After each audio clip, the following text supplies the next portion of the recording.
nibyo ni tariki 18 z'ukwezi kwa 12 umwaka w'2025 aho twongeye kugaruka muri studio mwanya tugiye kurebera hamwe amwe mu makuru akomeye agezweho kugeza kuri isaha. Ubutegetsi bwa leta ya Repubulika ya Demokarasi ya Kongo by'umwihariko igice cya Kivu y'Amajyepfo bamaze gutangaza inkuru ivuga yuko ibyo umutwe wa 23 uherutse gutangaza uvuga yuko wafashe umwanzuro wo kwikura mu mujyi wa Uvira ibi ari ibinyoma. Ubutegetsi buravuga ko ufite ibimenyetso simusiga bigaragaza ko ibyavuzwe n'umutwe wa 23 ari ibinyoma byari bigamije kuyobya amahanga. Guverinoma y'Intara Kivu y'Amajyepfo yamaganye ku mugaragaro itangazo rivuga ko abarimo ingabo z'u Rwanda ndetse n'abafatanyabikorwa bazo ari bo 23 umutwe ubarezwa nkuru y'uruzi rwa Kongo bavuye mu mujyi wa Uvira. Muri itangazo ryasotse kuri uyu wa kane ubwo kandi nanone uyu mutwe wavugaga ko ari umunsi wa nyuma ugomba kuba wamaze ibikorwa bya muri uyu mujyi wa Uvira.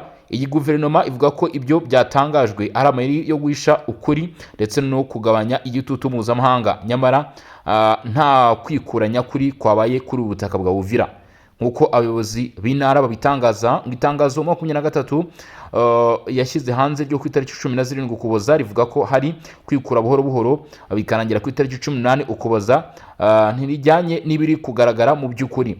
Amashusho yakwirakwiye ku mbuga nkoranyambaga agaragaza imodoka zisa naho zarimo abantu bake mu gihe abarwanyi bamwe bivugwa ko bavuye mu mujyi n'amaguru bajya kwisuganya mu misozi iri hafi. Guverinoma ivuga ko abarwanyi bimukiye mu misozi yo hagati niyo hejuru ya Uvira banyuze mu misozi ya Kashebwe bajya kwifatanya n'indi mitwe yitwaje intwaro nka Ngumino Twirwaneho ndetse na Red Tabara mu gace ka Minembwe muri teritwari ya Fizi. Bikaba bikekwa ko intego yabo ari kugota Uvira.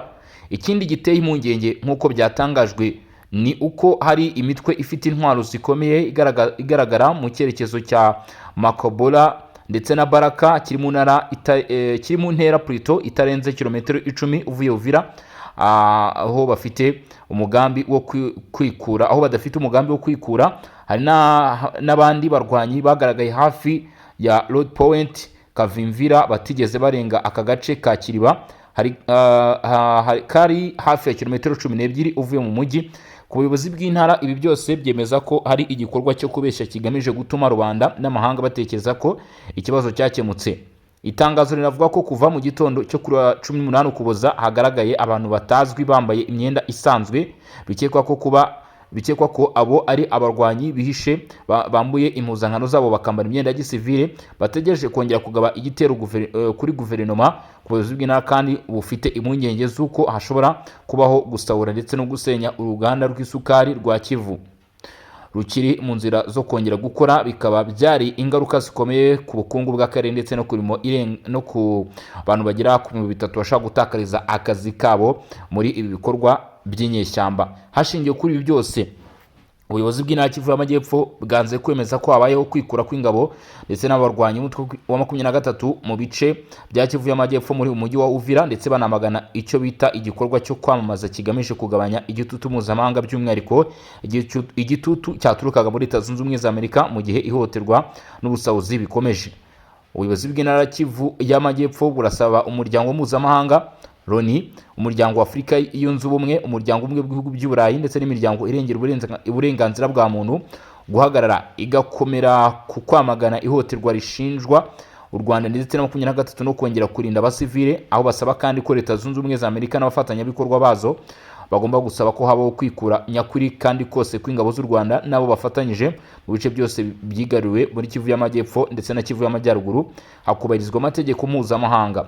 Byongeye kandi hari n'igikorwa cyo kwamagana byihutirwa ibikorwa by'ubutabazi ariko bibeshya bituruka kuri izi nyeshyamba. Ni mu gihe kandi bivuga ko abaturage bahunze kuva ku itariki 9 ari n'abahungiye mu gihugu cy'u Burundi ubwo izi nyeshyamba zagabaga ibitero kuri uyu mujyi bakeneye ubufasha mu nkambi z'impunzi bahereyemo kandi mu buryo bwihutirwa. Ku buyobozi bwa Guverineri Jean-Jacques Purusadiki guverinoma ubuyobozi bw'Intara Kivu y'Amajyepfo bwongeye gushimangira ko bwiyemeje kurinda abasivile, kubungabunga ubusugire bw'ubutaka bwa Repubulika ya Demokarasi ya Kongo ndetse no guteza imbere amahoro n'uburenganzira bwa muntu.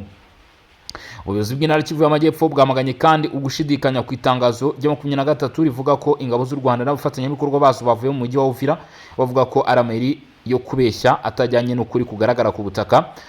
bavuga ko amashusho yasohotse agaragaza imodoka hafi zitarimo abasirikare mu gihe abarwanyi benshi bagiye n'amaguru bakikusanyiriza mu misozi yo hafi aho ngaho batigeze basohokamo ugereranyije mu bice byavuzwe naho izi nyeshyamba zigeze zirenga kilometero 13. Abasirikare bivuga ko bimukiye mu misozi ya Kashebebwe bajya mu misozi hagati niyo hejuru ya Uvira bagafatanya n'imitwe irimo Gumino twirwano ndetse na Red Tabara. Hari imitwe ikiri hafi cyane y'umujyi mu duce turimo Makobora, Baraka, Kavimvira, Kiriba. Ahangaha kandi ngo bakaba bafite intwaro zikomeye cyane, akaba bafite umugambi wo kuba mu by'ukuri bakaba badafite n'umugambi wo kuba bahava, bigaragara ko bashaka kuzenguruka uyu mujyi. Kuri tariki ya 18 Ukuboza ngo hagaragaye abantu bambaye imyenda isanzwe bikekwa ko baba ari abagwanyi b'umutwe wa 23 bihishe bagerageje kwihinduranya ngo bimenyanye n'abasivile. Guverinoma kandi igaragaza impungenge zo gusana ndetse no gusenya bimwe mu bikorwa remezo birimo uruganda rw'isukari. Ibi byose byemeza ko kwikura kwa 23 muri Uvira ari ikigoroho cyo kwamaza kigamije kubeshya ndetse no kurangaza kugwagarika igitutu mpuzamahanga by'umwihariko Leta Zunze Ubumwe za Amerika yari ikomeje gushyiraho. Guverinoma irasaba imiryango itandukanye n'ubwo bikomeye cyane kwita kuri iki kibazo. Irasaba Amerika n'abafatanyabikorwa bayo gusaba kwikuranya kuri kandi kose kw'ingabo z'u Rwanda nabo bafatanyije muri Kivu y'Amajyepfo n'iya ruguru hakubarizwa amategeko mpuzamahanga, ndetse igatanga ihamagarwa ryihutirwa ry'ubutabazi ku banyekongo bahungiye mu Burundi.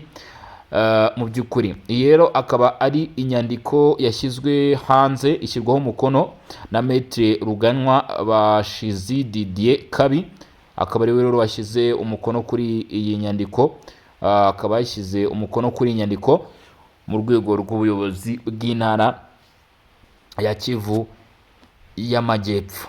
Nk'uko mu by'ukuri raporo ibivuga, gukomeza gutera uturere turimo Walungu ndetse na Shabunda mu kwezi kwa Nzeri cyangwa se Ukwakira byatumye Nzibira, Runtukuru, Shurwe, Rubimbe n'ibindi birindiro biri ku nkengero za RP 503 bigaragara ko hari igerageza ryo gufata inyubako z'ingenzi zihuza uturere twa Walungu, Shabunda, Mwenga ndetse n'ahantu hacururizwa amabuye y'agaciro ndetse n'ibigo by'ubucuruzi bw'amabuye y'agaciro naho acukurwa. Ibi byose ngo ni byagerageje gukorwa n'inyeshyamba zo mu mutwe wa 23. Raporo yongeraho cyangwa se itangaza iti 23 ndetse n'ingabo z'u Rwanda bakomeje gutanga inkunga ikomeye binyuze mu buryo bwa gisirikare, batera inkunga umutwe wa MRDP twirwane mu misozi miremire, bashyira ingabo mu ntera nubwo hari igitutu gikomeye cyaturutse ku ngabo za FARDC, FDN na Wazalendo. Nyuma yo kugera Iminembwe muri 2025 ingabo za 23 ziyobowe na Lieutenant Colonel Jefa Gakufe zarahagaze, izindi ngabo za kabiri ziyobowe na Lieutenant Colonel Oscar Ndabagaza zahagaritswe ubwo zageragezaga kwambuka uturere twari turimo kugaragaramo imirwano mbere uko zigera Mikengeretse mu mpera z'ukwezi kwa Kanama. Ibyo rero ni byavuzwe ko uwo bita Lieutenant Colonel Oscar Ndabagaza, Lieutenant Colonel Jafet Gakufe, abo bose bagiye bakomwa mu nkokora ubwo barimo bategura cyangwa se berekeza hano muri ibi bice na FARDC, FDN na Wazalendo.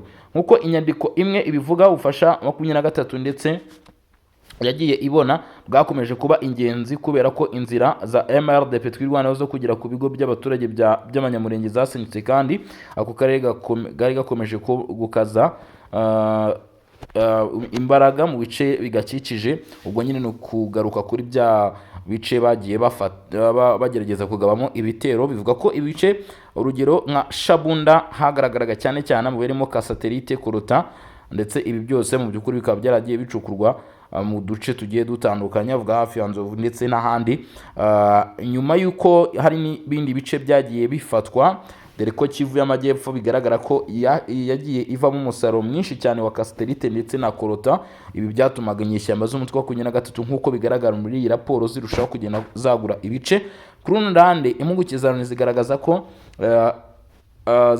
ko agace kagenzurwa no 23 muri iyo ntara karimo ibikorwa bitatu by'ingenzi byo gucukura zahabu, ahantu hanini hacukurwa amabuye y'agaciro yaho Ruhihi ndetse n'agace ka Kabare, ikirombe cya Twangiza mu gace ka Mwenga, n'igikorwa cyo gukora imashini nke hafi n'igikorwa gikorwa n'imashini nke hafi ya wita Kahembe muri teritwari ya Walungu. Igenzura ryakozwe rero n'umutwe wa 23 ry'ibikorwa byo gucukura zahabu muri Ruhihi. Nk'uko raporo bivuga ngo agace ka Ruhihi kabaye ikibazo niho hagaragaye ikibazo cy'ubwiyongere bw'icukurwa rya zahabu nyuma yuko havumbuwe ububiko bw'amabuye y'agaciro menshi aho bita Rumera mu kwezi kwa 2025 amashusho ya satellite yemeza ko ibikorwa by'ubucukuzi bw'amabuye y'agaciro byakomeje kwiyongera cyane cyane ndetse n'ivuka ry'imice bishya bw'ubucukuzi bw'amabuye y'agaciro. Amakuru aturuka mu utu duce agaragaza ko ubucukuzi bw'amabuye y'agaciro bwarenze abagera ku 5,000 bakoraga iromera muri 2025 bakoreshaga amajana y'ibirombe byacukurwamo amabuye y'agaciro. Nyuma yo gufata ubutegetsi hagati mu kwezi kwa Gashyantare kuva mu kwezi kwa 2023 yashyizeho uburyo bwo kugenzura ibikorwa by'ubucukuzi bw'amabuye y'agaciro muri aka karere ndetse ngo basimbuza serivisi za leta n'ibiro by'ubucukuzi bw'amabuye y'agaciro byo muri aka gace bakorera munsi y'ubuyobozi bwabo. Inzego z'ubucukuzi bw'amabuye y'agaciro zashyizeho umusoro wa 30% ku giciro cy'amabuye agurishwa mu kirombe. Abakozi 23 bashyizeho uburyo buhamye bwo kugenzura ndetse no gusuzuma ubuziranenge bw'amabuye y'agaciro mu rwego rwo gukomeza kunoza imicukurire yabo kuri aya mabuye. Ku itariki 30 Kanama iyi raporo ivuga ko 23 yahagaritse ibikorwa byo gucukura amabuye y'agaciro Romera bitewe n'amakimbirane hagati yayo n'abaturage bacukuraga amabuye y'agaciro. Ngo aya makimbirane yateye n'ingaruka zo kwaguka k'ubucukuzi bw'amabuye y'agaciro ku buryo budakurikije amategeko hamwe n'ibikorwa bya 23 byo gukodesha. 23 mu by'ukuri ahangaha rero ngo ikabaho yarahagaritse nyuma y'uko abaturage bari bamaze kugira iki kubyamagana. Dusimbukiye no ku yandi makuru agiye atandukanye akomeje kugenda amenyekana, nababwiye ko muri kiganiro tubafitiye amakuru menshi cyane. Amwe mu makuru yakomeje kugenda amenyekana ni ibijyanye no kuba hari ibihugu bikomeje kwiyemeza kugira umusanzu wabyo mu gushyigikira ubuzima bw'abaturage bari guhura n'ibibazo ndetse n'ingorane muri Repubulika ya Demokarasi ya Kongo. Minisiteri y'Ubuzima, Isuku n'Imibereho Myiza y'Abaturage ku bufatanye n'ishami ry'umuryango w'abibumbye ryita ku buzima OMS ndetse n'inkunga ya ambasade y'Ubwongereza muri Repubulika ya Demokarasi ya Kongo batangije icyiciro cya kabiri cy'umushinga wo gushyigikira ubutabazi ku buzima bwihutirwa muri Repubulika ya Demokarasi ya Kongo. Uyu mushinga ugamije gushimangira ubushobozi bw'urwego rw'ubuzima binyuze mu buryo buhuriweho kandi buhujwe. Ni umushinga uzajya uterwa inkunga na guverinoma y'Ubwongereza binyuze mu biro bishinzwe ububanyi n'amahanga, Commonwealth ndetse n'iterambere FCDO, aho uzagera kuri miliyoni 5.5 z'amapaundi cyangwa hafi miliyoni 5.9 z'amadolari y'Amerika. Uzagira uruhare mu bintu byinshi by'ingenzi: gushimangira ubushobozi bw'abaturage, kunoza ubushobozi bwo gusuzuma indwara, gukurikirana ndetse no gusesengura amakuru y'ibyorezo, uruhare rw'abaturage, guhuza inzego zitandukanye ndetse no gukomeza gahunda y'ubuzima mu buryo burambye. Ubwongereza rero ukaba bwiyemeje gutera inkunga iki gikorwa. Muri iki kiganiro Minisitiri w'Ubuzima rusange Roger Kamba yibukije uburyo ubuzima bugoye hano muri Repubulika ya Demokarasi ya Kongo. Ibi kandi byose bikaba biterwa n'intambara ndetse n'ubwumvikane buke bukomeje kugaragara hagati y'imitwe itandukanye ndetse na guverinoma. Yagize ati Repubulika ya Demokarasi ya Kongo imaze imyaka myinshi ihura n'ibibazo bikomeye by'ubuzima. Byagaragaye ko indwara z'ibyorezo nka Ebola, Monkeypox, Cholera ndetse n'izindi zikomeje kwiyongera. Hiyongereho izindi ndwara zigaruka kenshi nka polio na fever y'umuhondo. Mu rwego rworoshye cyane rw'ubutabazi kuva mu Ukuboza no 2022 igihugu cyacu cyanditse abantu barenga 27,000 banduye mox n'abarenga 42,000 banduye Cholera. Byahitanye abantu barenga 6,100. Imibare itwibutsa ukuri kwibanze, kwitegura ndetse no gutegereza ubu ni ingenzi nk'uko uburyo bwo guhangana n'ibibazo ari bwo bwa mbere bugomba kuba bwashingirwaho. Ku rundi ruhande rwe, ambasaderi w'Ubwongereza muri Kongo Alison King yongeye gushimangira ko igihugu cye kiyemeje gushyigikira ibikorwa bya guverinoma ya Kongo mu gihe cy'ibibazo by'ubuzima. Agira ati iki cyiciro cya kabiri kizakomeza gushyigikira ingamba ziyobowe na leta zo kurwanya Ebola, Cholera ndetse n'izindi ndwara mu gihe hashyirwa imari mu bikorwa remezo by'ingenzi. Ibi birimo kubaka ibigo 3 byita ku ndwara, laboratoire 3 mu ntara zishobora kwibasirwa n'icyorezo. Ubwongereza bwongeye kwemeza ko bwemeje imibereho myiza y'abaturage ba Kongo, kurokora ubuzima ndetse no gukomeza gahunda z'ubuzima kugira ngo habeho guhangana n'ibibazo byihutirwa mu gihe kizaza bishobora kuba byavuka bitaraza, kuko izo ndwara zakomeje kugenda zivugwa haraguru ni ibyorezo kandi ziramutse zikwirakwiriye bigaragara ko zihitana umubare w'abantu benshi. Ku rundi ruhande rwe, umuyobozi w'ibiro bya OMS, ishami ry'umuryango w'abibumbye rishinzwe kwita ku buzima muri Repubulika ya Demokarasi ya Kongo bita Riku Edouard Elovianio, yashimye ishyirwa mu bikorwa ry'uyu mushinga, aho agira ati mu izina rya OMS ndashimira guverinoma y'Ubwongereza ndetse na FCDO ku bw'icyizere bagaragaje. Turashimira ubuyobozi bwa Minisiteri y'Ubuzima rusange n'abafatanyabikorwa bose. Twiteguye gukorana kugira ngo uyu mushinga uhindurwemo umusaruro ufatika kugira ngo gahunda y'ubuzima irusheho gukomera kuri bose. Muri uyu mushinga Minisitiri w'Ubuzima yanatanze ibikoresho bigizwe na mudasobwa zigendanwa zigera kuri 85 zo mu bwoko bwa HP, tablet 442 za Samsung, hari batiri 447 zo hanze, charger 19 za telefone ndetse na projecteur yo hejuru. Iki cyiciro cya kabiri kizashyirwa mu bikorwa mu ntara zitandukanye zirimo Equator, Chopo, Kivu y'Amajyaruguru, Kivu y'Amajyepfo, Tanganyika, Kasai, Mai-Ndombe, Sankuru ndetse na Kinshasa. Kizibanda ku bagenerwabikorwa bagera kuri 1,200,000 ndetse n'abagenerwabikorwa bataziguye bagera kuri 1,800,000 mu gihe kuva muri Nzeri 2025 kugeza muri Werurwe 2026 aribwo mu by'ukuri umushinga uteganyijwe. Twibutsa ko icyiciro cya mbere cy'umushinga wo gushyigikira ibikorwa byihutirwa by'ubuzima muri Kongo watangijwe 2024 cyatumye bishoboka kongera imbaraga mu bikorwa byo kurwanya ibyorezo byakomeje kugenda bikwirakwira hano muri Repubulika ya Demokarasi ya Kongo, harimo ndetse na kolera yafashe abantu benshi cyane. Ibi rero bikagaragaza cyangwa se bikongera kwerekana ishusho y'uburyo ki guverinoma ya Repubulika Iharanira Demokarasi ya Kongo mu by'ukuri ikomeje kugenda yiyubaka ndetse ibifashijwemo n'ibihugu bigiye bitandukanye. Uburundi rero hari amakuru ari guturukayo. Hari umugabo bita Edouard Bizimana, ni Minisitiri w'Ububanyi n'Amahanga wa guverinoma y'u Burundi ndetse na Minisitiri w'Ububanyi n'Amahanga wa Israel. Aba rero bakaba bagiranye ikiganiro cyiza cyane nk'uko byavuzwe n'uyu nguyu uhagarariye Israel.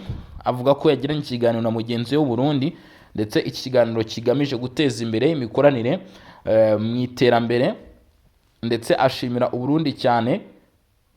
Ibi akaba ari ibyo yashyize ku rukuta rwe, agaragaza ko imikoranire mu by'ukuri igomba kubaho bikakorwa mu rwego rwo guteza imbere ubuhinzi ndetse n'ubuvuzi. Akaba yizeye kandi ko Israel hamwe n'u Burundi mu by'ukuri uku gukorana kwabo bizavamo ikintu cyiza kandi bizavamo intambwe ikomeye kandi ishimishije, nk'uko byatangajwe rero na Godson wari uhagarariye Israel muri ibi biganiro cyangwa se muri kiganiro cyakozwe kuri telefone cyangwa se ku murongo wa telefone. Ni ibijyanye rero mu by'ukuri n'imikoranire bikomeje kugenda bimenyekana cyangwa se bijya ahagaragara. Ngira ngo murumva ko ibintu nyine bikomeje kugenda bihinduka uko bukeye n'uko bwije. Abagize itsinda ry'umutwe wa 23 nago bari kwemeranya mu by'ukuri ku bijyanye no kuba uyu mutwe ngo waba ukoko ukomeje mu kuva muri iki gice cya Kivu y'Amajyepfo. Ariko kandi Leta Zunze Ubumwe za Amerika, ambasaderi w'iki gihugu muri Repubulika ya Demokarasi ya Kongo, hari ibyo yakomoje ku bijyanye n'amasezerano aherutse gusinywa ndetse n'ibijyanye n'amabuye y'agaciro. Lactamlin yanze ibirego byo kugurisha amabuye y'agaciro. Aya masezerano yaganiriwe kugira ngo abe ingirakamaro kuri buri wese hakurikijwe amategeko ya Kongo. Ibi nibyo yasobanuye ku bijyanye n'amasezerano aherutse gusinywa. Ati ntahagaritse intambara hagati ya Kongo n'u Rwanda. Bambwiye bati ndakwinginze twifuza ko uzaza gufata amabuye y'agaciro kandi nibyo tugiye gukora. Ayo ni amagambo aherutse gutangwa na Perezida wa Amerika Donald Trump uza amasezerano y'amahoro hagati ya Repubulika ya Demokarasi ya Kongo n'u Rwanda yasojwe i Washington. Donald Trump yavuze ko gusinya amasezerano ya Washington mu kugarura amahoro n'iterambere hagati y'ibihugu byombi bya Afurika ari igitangaza. Kuva icyo gihe yakomeje kwigaragaza nk'uharanira amahoro mu rwego mpuzamahanga. Kugaragara kwa Perezida wa Amerika n'itangazamakuru kwateje ibitekerezo byinshi mu rwego rw'imibereho myiza na politike y'iki gihugu cya Kongo. Ambasaderi wa Amerika muri Repubulika ya Demokarasi ya Kongo Lactamlin yabajijwe kuri iri tangazo bamwe babonaga ko ari ukugurisha umutungo wa Kongo. Yakanye ibirego avuga ko aya masezerano yasinwe ari inyungu ku mpande zombi, atari amasezerano agamije kuba Leta ya Amerika yaba igamije kwibwizaho ubutungo bw'amabuye y'agaciro ya Kongo. Ati amasezerano ya Washington agizwe n'ibice byinshi, n'amasezerano menshi. Icyambere hari amasezerano hagati ya Repubulika ya Demokarasi ya Kongo n'u Rwanda, aho Leta Zunze Ubumwe za Amerika zigira uruhare mu buhuza. hariho kandi amasezerano y'ibihugu byombi na Repubulika ya Demokarasi ya Kongo. Aya masezerano yaganiriweho kugira ngo abe ingirakamaro kuri bose. Hari inyungu ku baturage ba Kongo ndetse no ku baturage ba Amerika. Twari twumvikanye ko kuva mu ntangiriro twifuza kubona imiyoboro y'amabuye y'agaciro y'ingenzi ku nganda zacu ndetse no ku buvugizi bwacu. Kurengera Leta Zunze Ubumwe za Amerika, ishoramari n'abanyamerika muri Repubulika ya Demokarasi ya Kongo bitanga inkunga mu kubahiriza amategeko ya Kongo n'uburenganzira bw'abakozi ba Kongo. Ibi byasobanuwe n'umudiplomate ubwo yasubizaga ku kibazo cy'itangazamakuru tariki 15 kuwa mbere. Uretse amasezerano y'amahoro yasinywe hagati ya Kinshasa na Kigali, Leta Zunze Ubumwe za Amerika na Repubulika ya Demokarasi ya Kongo byasinye amasezerano y'ubufatanye bw'ingamba i Washington, aho bagamije kuyobora ndetse no kwihutisha urukurikirane rw'imishinga ifatwa nk'ingenzi mu iterambere ry'inganda z'ibihugu, gucunga imiyoboro y'amabuye y'agaciro y'ingenzi ndetse no guteza imbere ibikorwa remezo by'ingenzi.